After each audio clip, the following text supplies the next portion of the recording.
ओम भगवती भिक्षाम देहि।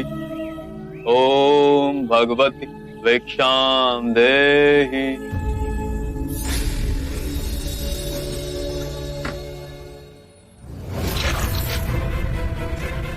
बिना परिश्रम चावल का पानी ही मिलेगा। चावल चाहिए तो जाकर खेत जोतो। कल्याण,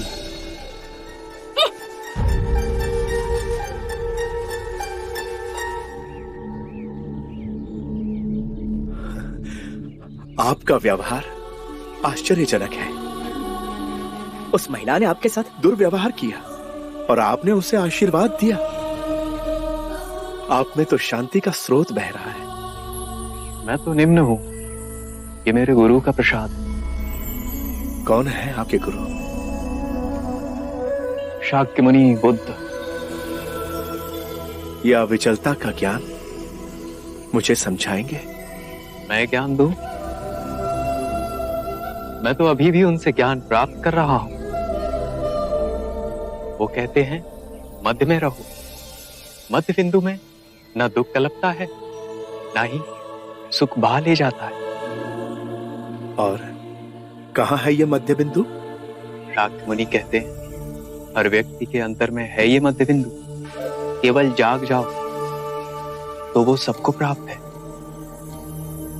यही परम ज्ञान का द्वार है। संसार में जो जीव आता है वो उसी परम सत्य का ही रूप है, बस पदार्थ के रूप में प्रकट होता है और अप्रकट हो पदार्थ में ही विलीन हो जाता है। इतना गुण सत्य इतनी सरलता से समझाती है। कुछ और बताइए ना। बुद्ध अपने अनुभव की बात करते हैं। हर जीव में वही परम सत्य है, इसलिए हम दोनों हाथ जोड़ प्रणाम करते हैं।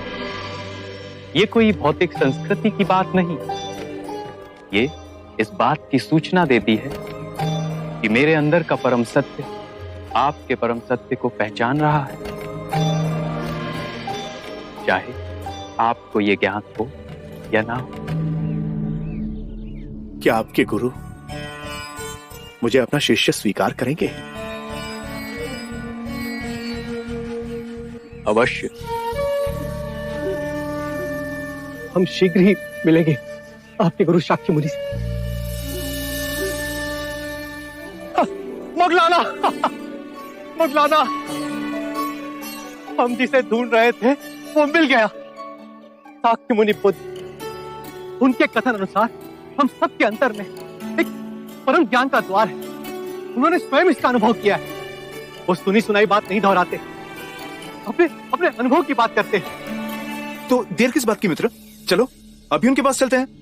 गुरु भाइयों, हम अपने साधना के मार्ग पर चलते हुए शाक्य मुनि बुद्ध की शरण में जाएंगे, परम ज्ञान की प्राप्ति के लिए। आपके चेहरे का भाव देखकर तो ऐसा प्रतीत हो रहा है जैसे कोई विशेष उपलब्धि का द्वार खुलने योग्य है। हम भी चलेंगे आपके साथ। गुरुजी, हम भी आपके साथ चलेंगे। हम भी चलेंगे गुरुजी। यदि आप सब साथ चलेंगे तो आश्रम में कोई शिष्य बचेगा ही नहीं। कोई तरीका तो होगा। फिर तो यही उचित है कि पहले हम गुरुदेव के पास जाकर उनकी आज्ञा लेते हैं। वो जैसा कहेंगे हम वैसा ही करेंगे। ठीक है, चलिए आइए आइए। आप सब यहीं ठहरे।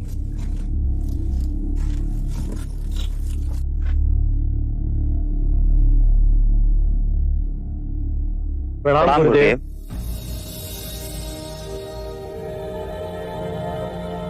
आप सब लोग एक साथ, कोई विशेष बात?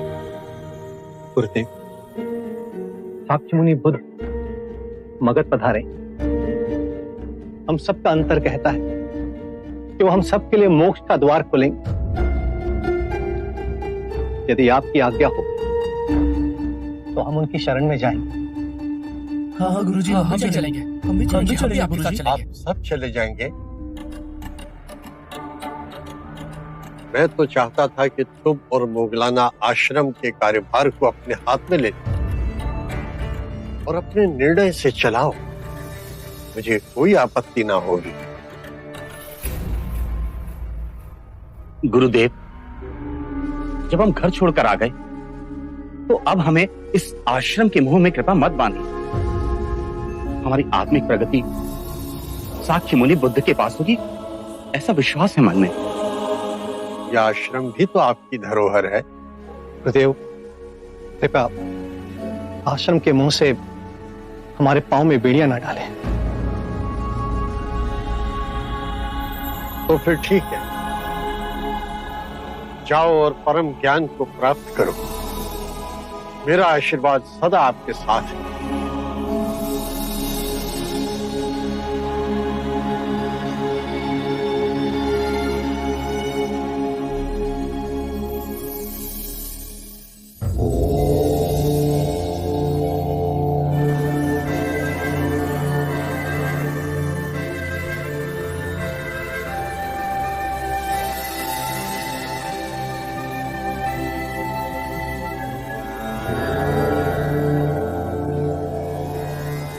ये सारिपुत्र, ये मोगलाना गुरुदेव संजय के शिष्य हैं। आपके भिक्षु बनना चाहते हैं। अपने सभी साथियों को ले आए। आप सब आ गए। आपके गुरु संजय को आघात लगा होगा। उन्होंने हमें स्वयं अनुमति दी। बहुत बड़ा हृदय है उनका।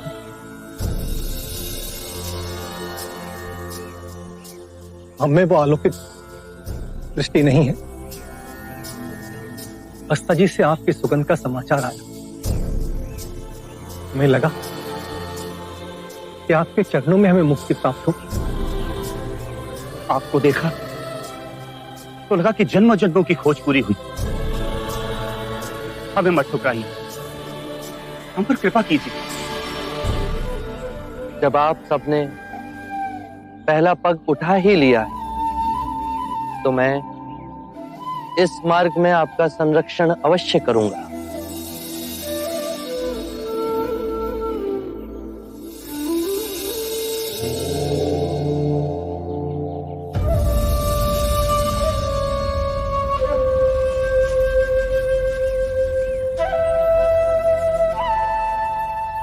आपको ध्यान से क्या मिला गुरुवर?